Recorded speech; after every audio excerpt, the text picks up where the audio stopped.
यहाँहरू सबैलाई नमस्कार। म पुण्य प्रसाद प्रसाई। आज नेपाली नागरिकहरू जो संसारभरि छरिएर बस्नुभएको छ र नेपालभित्र हुनुहुन्छ, उहाँहरू सबैको ध्यान अहिले संसदतिर मोडिएको। केपी ओलीको सरकार अब ढल्छ कि ढल्दैन, यही कुरामा अहिले नेपाली नागरिकहरू बहस गरिरहेका छन् र सबै माधव नेपालका भनिएका सांसदहरूतिर हेरिरहेका छन्। यिनीहरूले कस्तो निर्णय गर्छन्, माधव नेपालले के निर्णय गर्छन्। अब उनले आफ्नो सरकार ढाल्नको लागि, केपी ओलीलाई गिराउनको लागि उनीहरू आत्मघाती गोल गर्न तयार भएका छन् कि छैनन्, म्याच फिक्सिङ भएको छ कि छैन, माधव नेपाल र उनका सांसदहरूलाई विदेशीले खरिद गरेर उनीहरूलाई प्रयोग गर्ने अवस्था छ कि छैन, यी सबै कुराहरूमा अहिले नेपाली नागरिकहरूको ध्यान केन्द्रित भएको छ। एउटा निकै इन्ट्रेस्टिङ कथा छ, निकै नै चाखलाग्दो। एउटा बाबुको एउटा लाटो छोरो, केही सुस्त मनस्थितिको छोरो थियो। त्यो लाटो छोरो जवान हुँदै गयो, उसको शरीरमा उसको हर्मोन सक्रिय हुन थाल्यो र उसले बाबुलाई विवाह गर्नको लागि अनुरोध गर्यो। मेरो विवाह गरिदिनुहोस् बाबा भन्यो। बाबुले छोराको प्रस्ताव ठिकै पनि थियो, अब जवान भएको छोरो बिहा गरिदिनु त ठिकै हुन्थ्यो। उसले धेरैतिर बिहाको कुरा पनि चलायो, तर लाटो छोरो जो सुस्त मनस्थितिको छोरो छ उसलाई कसले केटी दिने, कसैले पनि उसलाई छोरी दिन राजी हुने कुरै थिएन र दिएनन् पनि। र एक दिन छोरो साह्रै नै रिसायो। उसले बाबुलाई धम्की दियो, अल्टिमेटम दियो, यदि अबको 35 दिनभित्रमा तिमीले मेरो विवाह गरिदिएनौ भने म के गर्छु अनि हेर्दै जानु। त्यस पछाडि फेरि बाबुलाई तनाव भयो र बाबु केटी खोज्न थाले, तर कोहीले पनि त्यो सुस्त मनस्थितिको उसको छोरालाई केटी दिन राजी भएनन्। आफ्नी छोरी कोही पनि उसँग बिहा गर्न चाहँदैन। समय गुज्रिँदै गयो। लाटो छोरोले बाबुलाई फेरि अल्टिमेटम दोहोर्यायो, यदि तिमीले मेरो विवाह गरेनौ भने, मैले भनेको टाइममा गरेनौ भने म यो घरमा आगो लगाइदिन्छु। बाबुले आफ्नो विवशता छोरालाई बुझाउन खोजे, तर छोराले बुझ्न चाहेन। तथापि बाबुलाई लागेको थियो छोराले घरमा आगो नै नलगाउला। तर गाउँमा लाटो छोरालाई उकास्नेको कमी थिएन। यो तिम्रो बाउ कुनै पनि हालतमा तिम्रो विवाह गर्न चाहँदैनन्, यो हामीलाई पक्का थाहा छ, उनको कुरा पनि हामीले सुनेका छौँ। यिनी षड्यन्त्रकारी छन्, यिनले तिमीलाई देखिसक्दैनन्, तिमीलाई घरबाट निकाल्न खोज्छन्, घरजम गर्न दिन चाहँदैनन् भनेर छोरालाई उकासे र छोरो उकासियो र उसले एक दिन वास्तवमै घरमा आगो लगाइदियो। अहिले एमालेका जुन माधव नेपालका सांसदहरू छन् त्यही लाटो छोरोको जस्तै अवस्था छ यिनीहरूको। यिनीहरू अहिले बाबुको रिसले, भनेको पार्टी अध्यक्षको रिसले आफ्नै घरमा आगो लगाउनको लागि तयार भएर बसेका छन् र कुनै पनि बेला यिनीहरूले आगो झोस्न सक्छन्। चाहे उनीहरूलाई यसबाट केही फाइदा होस् नहोस्, उनीहरूलाई यसको केही मतलब छैन। उनीहरूको एउटै ध्यान छ, मेरो बिहे भएन, मैले भनेको जस्तो भएन, त्यसैले म यो घरमा आगो लगाइदिन्छु।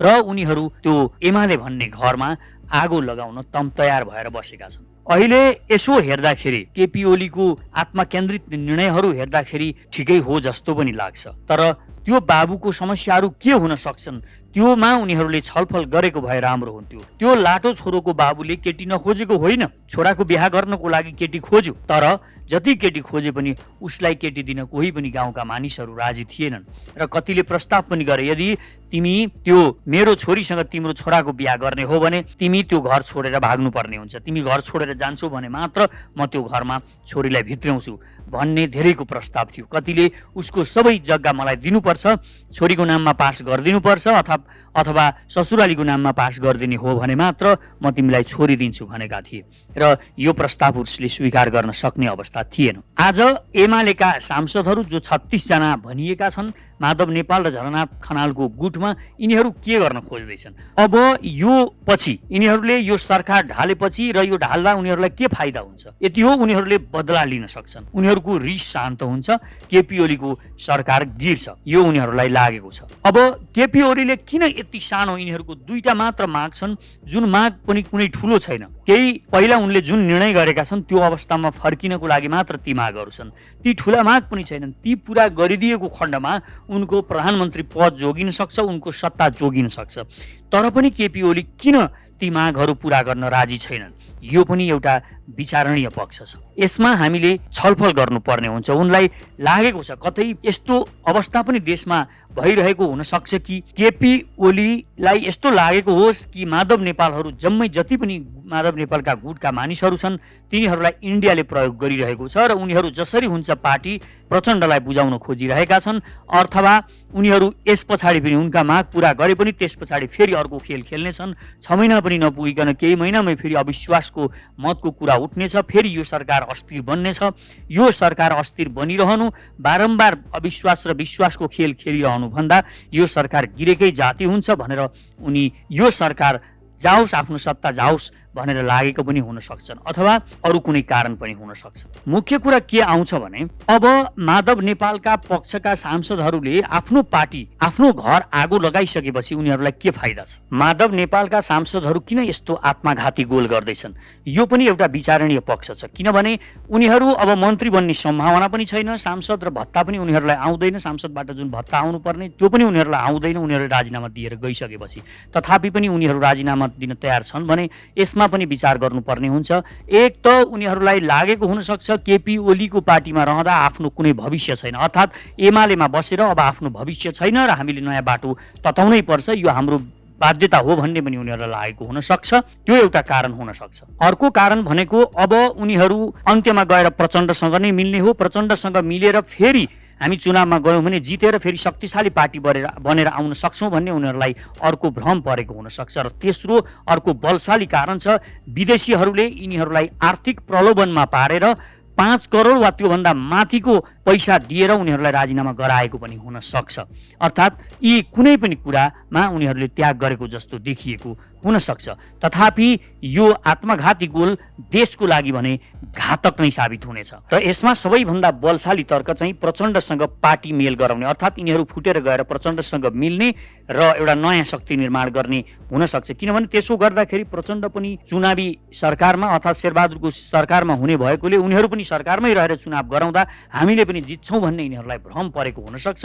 यो सबै कारणले उनीहरू एमालेलाई ध्वस्त गर्न तयार भएको हुन सक्छ। यो सबै भ्रमको कारणले र भोलि जसरी पनि अर्को चुनाव हुने अवस्था आयो भने पनि केपी ओली सत्तामा पुग्ने छैनन् भन्ने लागेको हुन सक्छ भने यता केपी ओलीलाई के भएको हुन सक्छ? अब अलिकता केपी ओलीको सोचप्रति पनि जानुपर्ने हुन्छ। जस्तो कि हामी हेरौँ अहिलेको सरकार जुन केपी ओलीको सरकार आज एउटा निर्णय त आजै नहोला, बैठक अर्को दिन बस्ला र त्यो बैठक पछि के हुन्छ त? केपी ओलीले के सोचेको हुन सक्छ त्यसमा पनि जाउँ। केपी ओलीले यस पछाडि आफै फेरि प्रधानमन्त्री बन्ने र चुनाव गराउने अवस्था सिर्जना गर्नको लागि खेल खेल्न सक्छन्।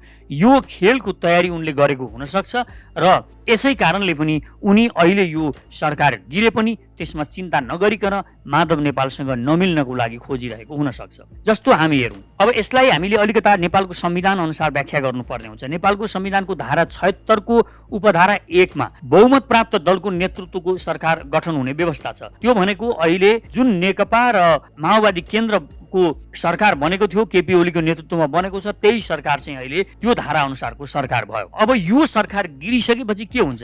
कुनै पनि दलको बहुमत नभएको अवस्थामा संविधानको धारा 76 को उपधारा 2 बमोजिमको नयाँ सरकार गठन प्रक्रिया सुरु हुन्छ। अर्थात् अब काङ्ग्रेसले बहुमत जुटाएर नयाँ सरकार बनाउने खेल सुरु गर्छ।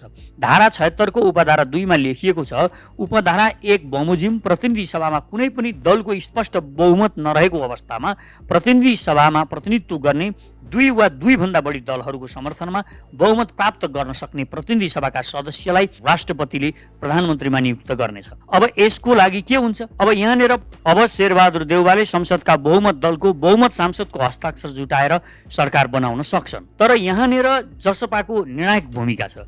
यदि जसपाले यो काङ्ग्रेसलाई समर्थन नगरेको अवस्था सिर्जना भयो भने के हुन्छ? जसपाले नेपाली काङ्ग्रेसलाई समर्थन दिएन भने स्पष्ट रूपमा उनको देखिन्छ शेरबहादुर देउवाको सरकार बन्न सक्दैन। यो अवस्थाको आंकलन केपी ओलीले गरेको हुनुपर्छ र केपी ओलीलाई के लागेको हुनुपर्छ भने यदि जसपालाई काङ्ग्रेसको समर्थन गर्नबाट रोकेर शेरबहादुर देउवाको सरकार बन्नबाट रोक्न सकियो भने स्पष्ट रूपमा अर्को अवस्था सिर्जना हुने आंकलन केपी ओलीले गरेका छन् र त्यही अनुमानको आधारमा उनी अगाडि बढेको देखिन्छ र शेरबहादुर देउवाको सरकार बन्नबाट उनले रोक्न सके भने फेरि पनि बहुमत दलको प्राप्त उनी नै प्रधानमन्त्री बन्न सक्ने अवस्था रहन्छ र त्यो प्रधानमन्त्रीलाई फेरि 2 वर्ष हटाउन सकिँदैन।